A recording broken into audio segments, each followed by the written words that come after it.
সালাম ভাই, বলেন তো শফিককে এই যুক্তিটা কে দিল? হ্যাঁ, এই যুক্তি কে দিল শফিককে? নিশ্চয় কাকা তুমি দিয়েছো। হ্যাঁ, তুমি দিয়েছো। শফিক বেচারা। কাকা, তোমার যুক্তিতে এই শফিকের এই অবস্থা আজকে। হ্যাঁ, আমি ওকে নিয়ে আসলাম, না হলে তো সারা দিন ওর আজকে খবরই ছিল আজকে। হ্যাঁ, আরে সালাম ভাই, কি হয়েছে শোনেন তাহলে। ওই যে কাকা যুক্তি দিয়েছে, কাকার যুক্তিতেই তো শফিকের আজকে এই অবস্থা। 3 দিন ধরে নাকি এই কাজ করছে শফিক। হ্যাঁ, আরে কাকা বলেছে যে তোমার ওই যে ওই কথাটা আরেকদিন আলোচনা হচ্ছিল না এখানে, ওই কথাটা কাকা শফিককে শিখাই দিয়েছে।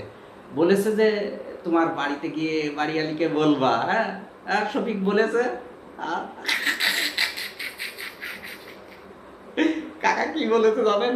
হ্যাঁ সালাম ভাই, বলেছে যে বাড়িতে গিয়ে বউকে বলবা, আচ্ছা তোমাকে প্রমোশন দিলে কেমন হয়। নর্মালি শফিকের বউ তো বুঝতে পারিনি বিষয়টা। হ্যাঁ, তো বলছে যে শফিক তুমি বলবা নাকি? বেচারা। আচ্ছা সালাম ভাই, শফিক বলবে না, মনটা খুবই খারাপ। এখন প্রমোশনের কথা শুনে বউ বলছে কি ধরনের প্রমোশন? শফিক বলছে এই ধরো তুমি যদি বড় বউ হও, আর একটা থাকলো, তুমি তো প্রমোশন পেয়ে বড় বউ হলে তোমার তো আর কোনো কাজ কাম করা লাগবে না, শুধু অর্ডার করবা ছোট বউকে, বাস। আহ, শফিকের বউ বুঝে ফেলেছে। বলছে কি, তার মানে তুমি আর একটা বিয়ে করবা আর আমি বড় বউ হব?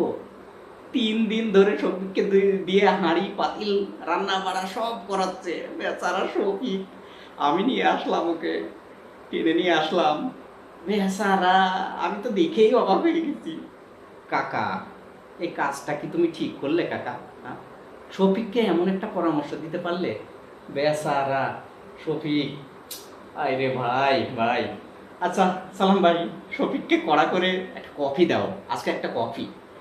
শফিক ভাই, আজকে একটা কফি খাও। হ্যাঁ, কাকা, এই ধরনের উপদেশ আর কাউকে দিবা না কাকা। হ্যাঁ, প্রমোশন তাই বলে, হ্যাঁ, বউকে প্রমোশন দিয়ে বড় বউ বানিয়ে, হ্যাঁ, এটা কি হয়? এইভাবে হয়? হ্যাঁ, হারবো না তো ঠিক করবো।